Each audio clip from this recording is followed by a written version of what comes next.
इसीलिए कहते हैं अमृत वेला वड्याई विचार।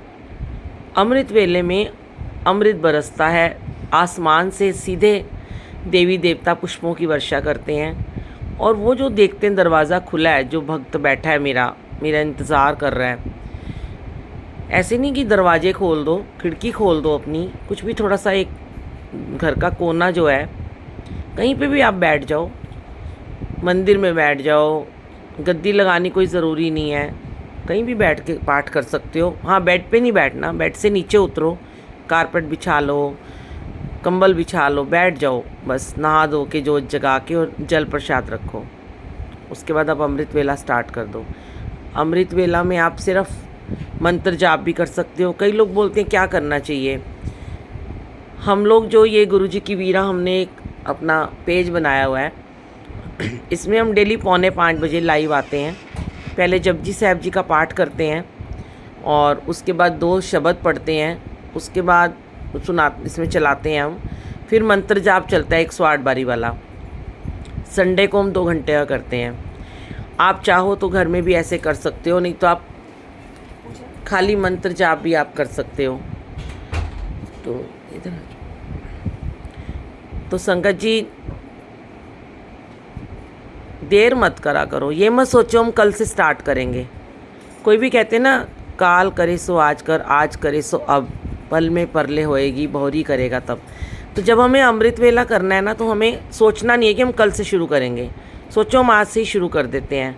मुझे कई बार लोग कॉल करते हैं रात के 12 बजे की कैसे करें, हम लेट सोते हैं। तो रात के 12 से लेकर सुबह के 6 बजे तक आप कभी भी 1 घंटा चूज़ कर सकते हो अमृत वेले का।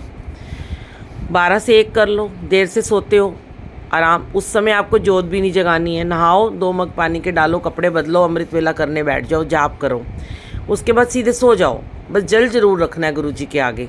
फिर उस जल प्रसाद को नेक्स्ट डे उठाना है। और जिस समय आप पाठ करते हो ना, आपको उसी समय ही वो पाठ करना है। ये नहीं कि कभी 12 बजे, कभी 1 बजे कर रहे हो, कभी 2 बजे, कभी 4 बजे।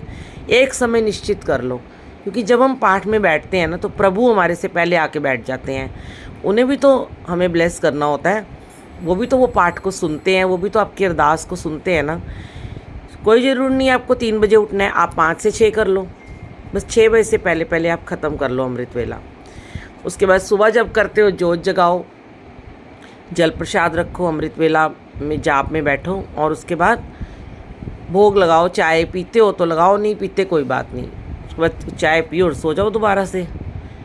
बस नियम ज़रूर फॉलो करो। एक नियम घर में ज़रूर बनाओ कि पाठ करने का कोई नियम होता है। जैसे कि हम हर काम नियम से करते हैं, सोते नियम से हैं, खाते नियम से हैं, शॉपिंग नियम से करते हैं, घूमने नियम से जाते हैं, सीरियल नियम से देखते हैं, पूरा दिन अपना फ़ोन चलाते रहते हैं। उसमें हम नहीं सोचते हैं कि हमारा टाइम वेस्ट हो रहा है। पर सुबह उठने में जो ये नींद का त्याग है ना, ये सबसे बहुत बड़ी सौगात है ये। अगर आपने नींद का एक बार त्याग कर दिया, वही चीज़ को आपकी ब्लेस करते हैं। कहते हैं जो चीज़ हमें बहुत प्रिय होती है, आपने सुना होगा कई लोग ना कोई मन्नत मानते हैं कि मेरा ये काम हो जाएगा, मैं अपनी सबसे प्रिय चीज़ छोड़ दूँगी। वाकई में सबसे प्रिय क्या है? नींद है। नींद को छोड़ दो और फिर देखो सुख ही सुख। थोड़ी देर के लिए नींद छोड़ने को कह रहे हैं, हमेशा के लिए नहीं कह रहे हैं। एक बार उठ के हाजिरी लगाओ।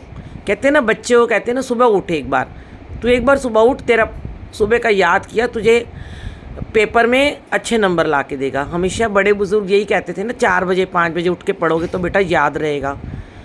तो वो हम क्यों कहते थे अपने बच्चों को। मेरे खुद के बच्चे सुबह उठ के, मेरी बड़ी बेटी पढ़ती थी, आज वो USA में एक्चुअलिस्ट है वो, और बहुत पढ़ती थी वो, 4 बजे 3 बजे उठ जाती थी। तो वो बच्चों की ज़िंदगी में पढ़ाई है। हम लोग पढ़ लिख चुके हैं, तो हमारी ज़िंदगी में अब क्या है कि अब जो कहते हैं ना, जब जागो तभी सवेरा। ये मत सोचो हमने पहले क्यों नहीं किया, आज से ही शुरू कर दो।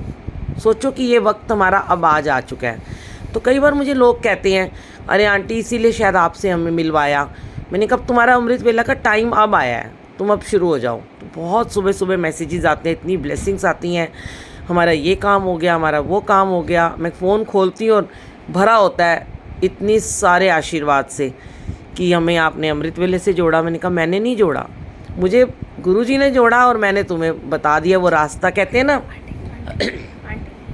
कहते हैं ना कि जो दवाई से आप ठीक होते हो ना, मुझे बैठ जाओ, जिस दवाई से आप ठीक होते हो, जिस डॉक्टर से आप ठीक होते हो, उसी डॉक्टर का आप पता बताओगे ना, जो आपको जिसने बीमारियां ठीक करी हैं। मेरी बीमारियां ठीक करी हैं, मेरा इलाज किया उन्होंने, मेरा सब कुछ ठीक किया, घर बार बिजनेस सब कुछ एक टाइम था ख़त्म था, लेकिन अब मेरे हस्बैंड और मैं दोनों अमृत वेला करते हैं। और जो रास्ते सारे बंद थे ना, गुरुजी उसको खोलते चले गए। बस सिर्फ और सिर्फ वो भाव था एक मन में कि प्रभु उस समय आपकी पुकार ज़रूर सुनते हैं। टेलीपैथी होती है, वो 1-to-1 कनेक्शन होता है, क्योंकि उस समय ना कोई डिस्टर्बेंस होती है, ना कोई बेल बजती है, ना कोई मेड आती है, ना कोई फ़ोन आता है, वो कनेक्शन आपका बनता है। और इसीलिए आज हम सब अभी अमृत वेले में बैठे हैं। ये मैं आज सत्संग इसलिए शेयर कर रही थी कि इस टाइम पे मैं शिव पुराण पढ़ती हूँ, तो संगत बैठी हुई है, जुड़ी हुई हैं। मुझे लगा चलो अब थोड़ा अमृत वेले के बारे में आज बड़े दिन से बोली नहीं हूँ। अब हम इसके बाद हम पाठ करेंगे। जय गुरु जी।